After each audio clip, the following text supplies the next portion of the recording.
Hey, welcome to another one of my videos. I appreciate everyone that keeps logging on and checking them out.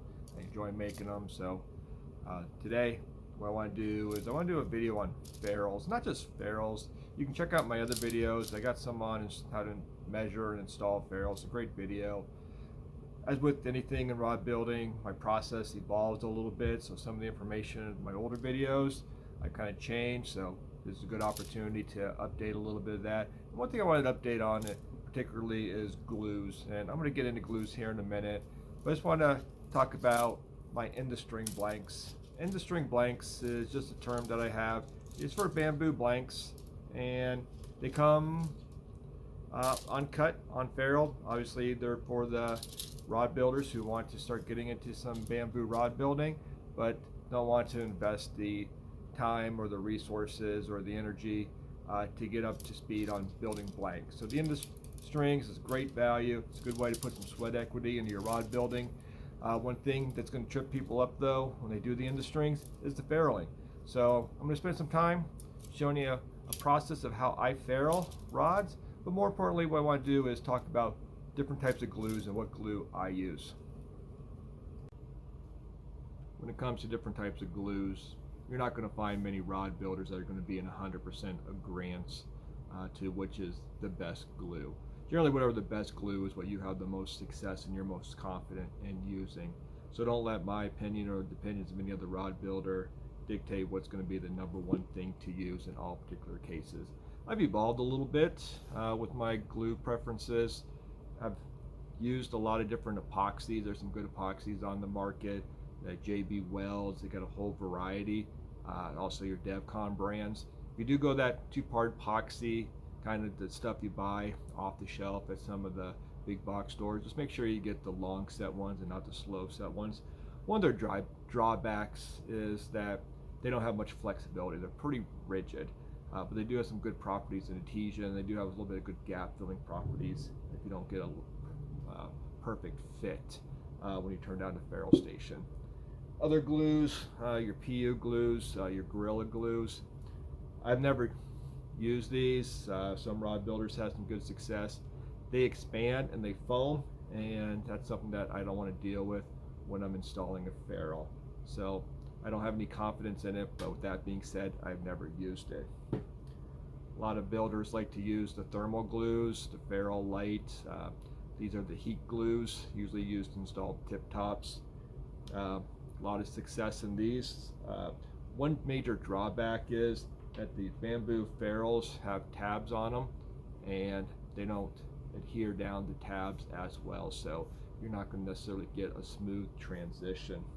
Contact cements, one of the more popular ones is Pleobond. I've had a lot of success using Pleobond.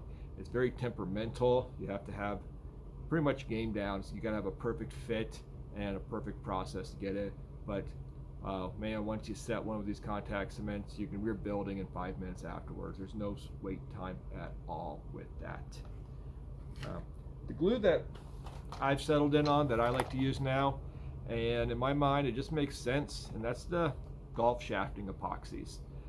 You take a look at the use of these epoxies. I mean, they're designed for high impact, high strength, high shear, torque resistance. You're gonna have a lot of flexibility underneath this piece of nickel silver on this bamboo, and there's a lot of pressure, and if it can exceed the pressure needed for a swing of a golf club and the striking of a ball, it's more than sufficient for our purposes for it.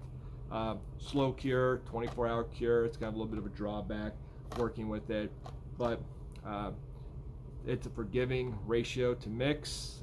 Just kind of eyeball 1-to-1, mix it up and apply it. I'm going to show you a couple of tricks on how to apply it.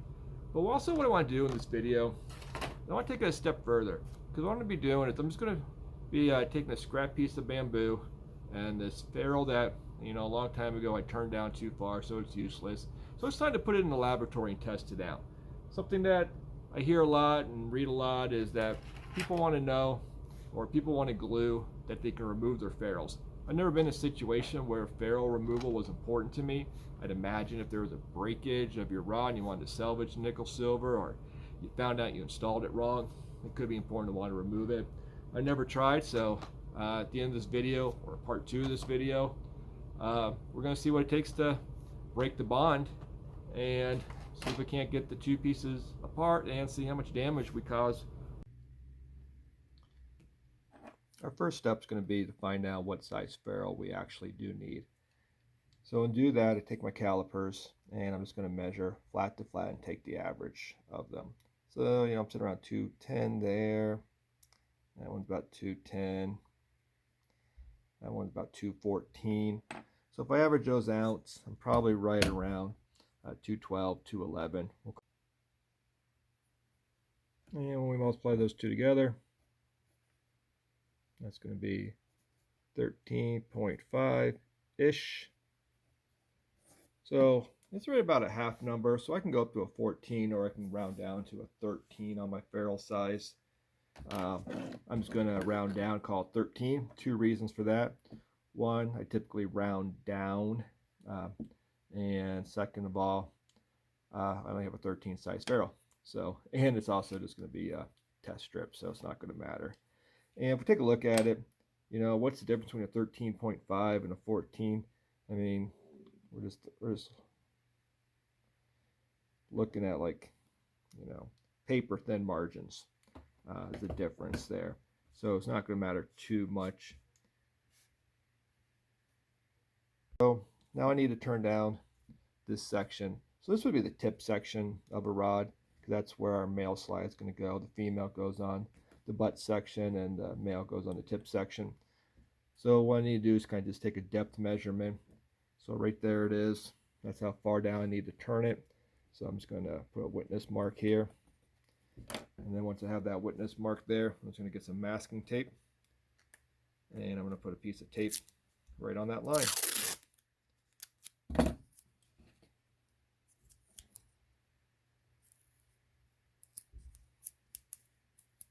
And then I'll probably tape down the rod a little bit too. There we go. Now when I turn this down, I know that I'm not going to go any further than this tape, but I also realize that I do have my tabs that kick in right here. So I'll probably do a little bit of a lighter of a feather to get the tabs down, but then turn this down so it receives a size 13 ferrule. And I'm going to do that on the lathe. I'm going to turn this ferrule station down with 180 grit. And I'm going to stop from time to time just to kind of dry fit this ferrule, so we don't want to go too far. We want a nice, firm friction fit.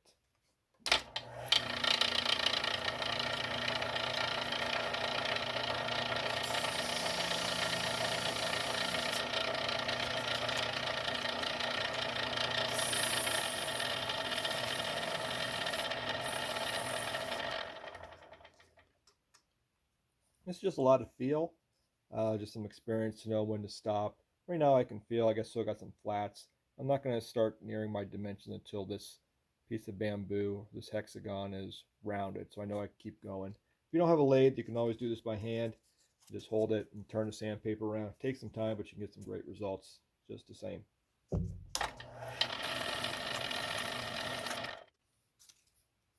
Still got some flats there, but we're getting closer.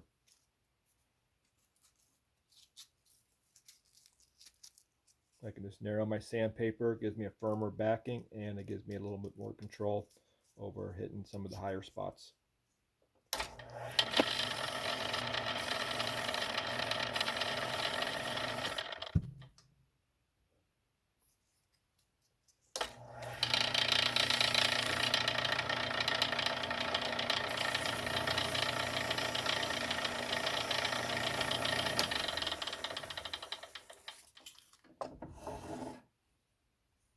All right, I think I'm starting to near my dimension. I still know I'm oversized, but I just want to kind of get a visual.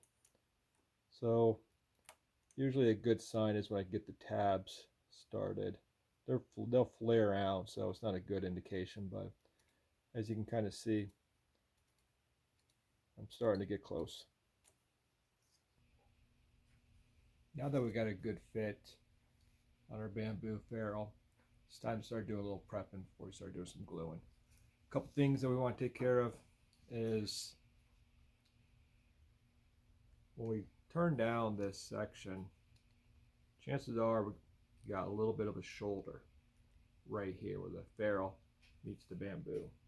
I just like to take some 220 grit and just kind of make some real quick light work. I just kind of go around, kind of feather all those edges just a little bit with the 220. Doesn't take much. In fact, I just did the whole thing right now, and that's all it took. So now we kind of got a little bit of a smooth transition. We want to make sure we get our ferrule fully seated. Again, line up the tabs with the flats. And then grab a piece of masking tape and remark that section. That way when we go to glue our ferrule, we know we got it fully seated, because that glue is going to want to fight us, and we're not going to know if we got a full seat unless we got a witness mark on here with tape. Also, this tape's going to act as a barrier, and it's going to keep the glue or the epoxy off of the bamboo, just helping us do a little bit of cleanup later.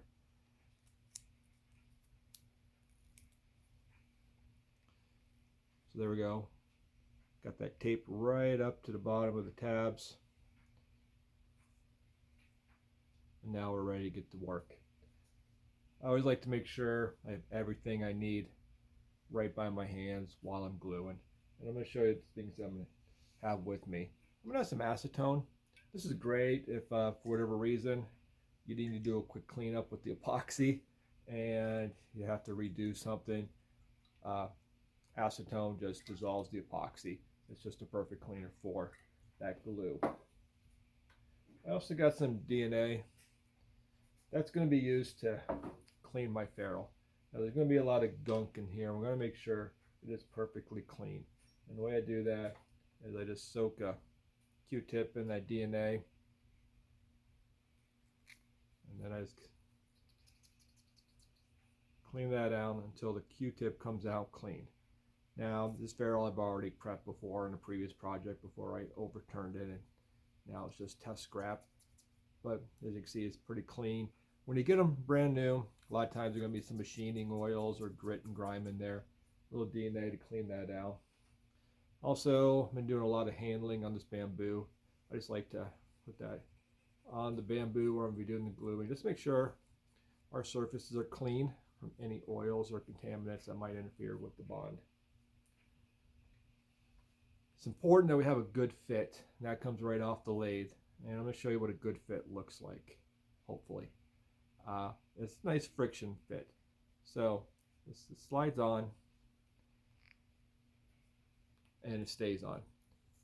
Not just stays on there, but it's staying on here. It's going to stay on here, staying on here. The whole length has a nice fit. So that fit serves two purposes. First of all, it's going to give us the best glue joint we could possibly want. Second of all, it's going to be a pain in the butt, because by the time we put the glue in here and then we try to put the bamboo in, air is going to get trapped. That epoxy is going to make a seal, and it is going to fight us the whole way. And don't worry, it's supposed to do that, and I got a couple workarounds for that you're going to see in real time. In fact, I'm going to probably try to make sure it's difficult to put on just to show what you do when it does happen, because it will happen. And then I'm just drying out that DNA on here so these nice dry and clean. Now let me show you what else I got here ready to go.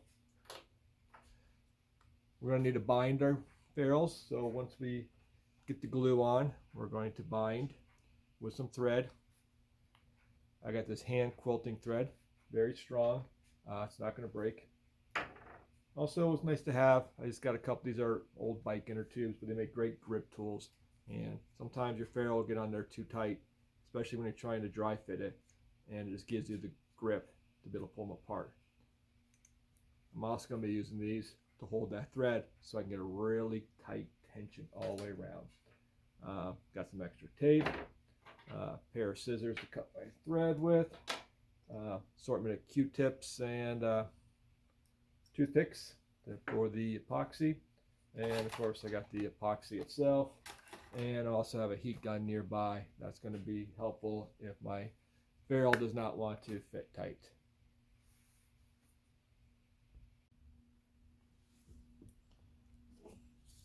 Ready to start. So I got my Golfworks shafting epoxy. As you can see, this is the brand I use.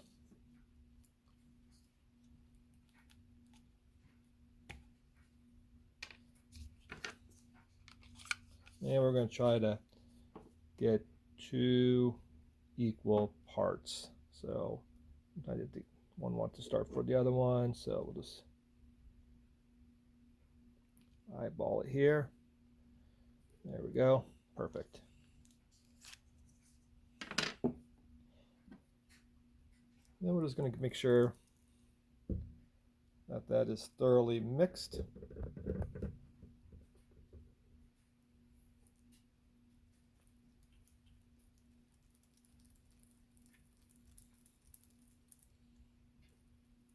So that's a pretty good working time. So really no panic. It will start to eventually thicken up.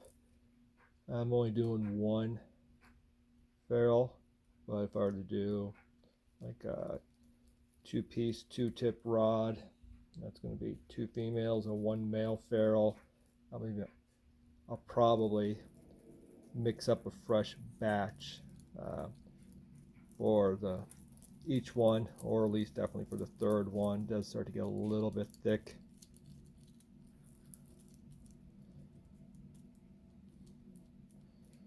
All right, that looks pretty good. A clean toothpick to apply it with. All right, what I like to do is I just like to put it on the tabs to start with. So I just need a little bit. And just kind of get those tabs just a little bit dirty inside there, because we're going to push that in with our bamboo. I'm going to spin it, and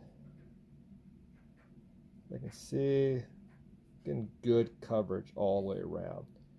A little bit of a spot there that didn't quite get it. There might be just a little bit of a low spot in that turning, so I'll put a little bit there, and we'll put it in there. So see, that's a good fit right there. Slid on nice. I'm going to clean it up with this. Make sure my tabs are aligned. One thing you can do is you can take a marker and just highlight 1 tab, 1 flat. That way, when you're lining it up, sometimes that masking tape will round a little bit, so it's hard to see. And then just orientate your tabs right there on the flat. All right. So now the nicely installed ferrule, got good glue coverage. What I'm going to do is I'm going to do a little bit of a, I don't know what I want to call it, a rookie mistake, but I'm going to use too much glue. So I'm going to goop this up. All right, that's a ton of glue. So I don't know if we're going to be able to fix this problem or not, but we're going to give it a try. I'm going to put that right there. As we know, what's going to happen is that glue is going to pack in there, and it's just going to be a nightmare to set. And see how it's pushing off already? Push it down, it'll raise right up. I was going to push, and that air can't escape. And has nowhere to go. And as you can see, my tabs are already filling up with epoxy. So I can clean them off. Trying to get it there. It's just not working. So what I'm going to do is I'm going to apply a little heat with the heat gun.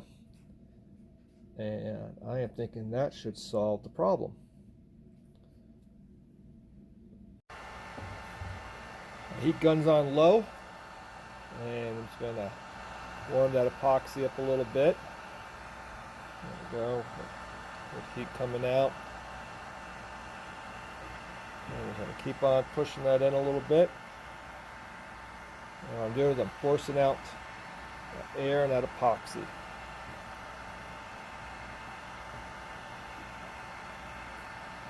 Oh, look at that. There we go.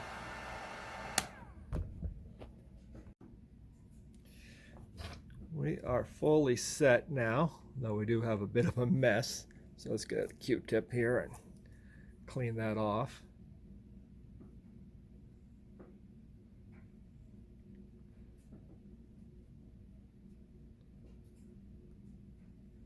And this, if you get some on the bamboo, don't worry. It'll clean off with epoxy.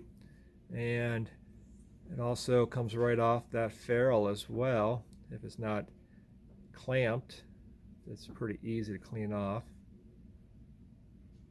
I know it's black, and you might be wondering why I don't use clear epoxy. If you can find some golf shafting in clear, you can do that.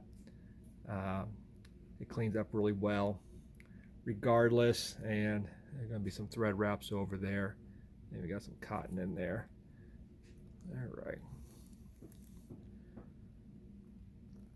So still need to get a little bit more of a push here. I'm going to run it on the heat one more time.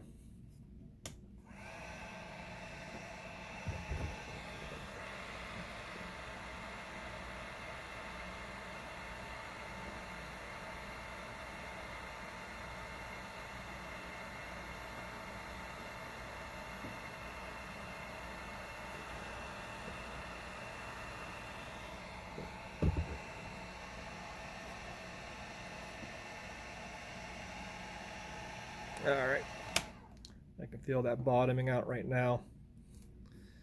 All right, let's make sure our tabs are lined up. And now that we've got our tabs lined up, we're going to take some thread.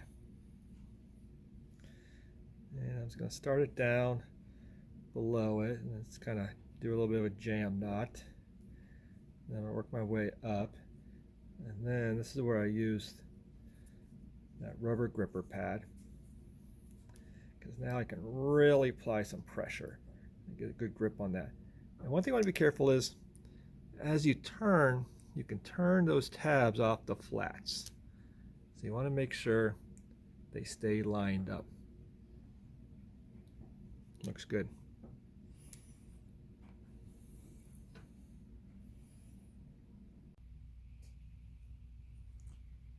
The goal of that binding is you want to make sure the tabs are flat and that they're compressed against the bamboo.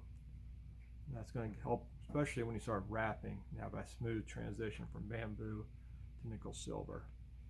And then when you're just about done wrapping, just binding them down, come down onto the bamboo just a little bit, and then you can just hold it with your thumb in place, and get a piece of masking tape, and then just put it on the thread, and you can see, twist that around, and that'll just be your knot. That will hold the thread there. And if you don't trust one piece of tape, put a second piece on. Now we're going to let this sit at least 24 hours. I'll probably let this sit all week. I'm going to do part 2 of this video, and in part 2, well, not only will we be cleaning it up, showing the final product, but I want to see, can I remove that ferrule without damaging the bamboo? That's something that's important. Stay tuned, watch the second part. If all you want to know is what glue to use, I use the golf shafting epoxy and how to bind. Well, good enough. Make sure you guys like and subscribe to this channel if you enjoy it. I appreciate you guys taking the time and watching it. Thank you.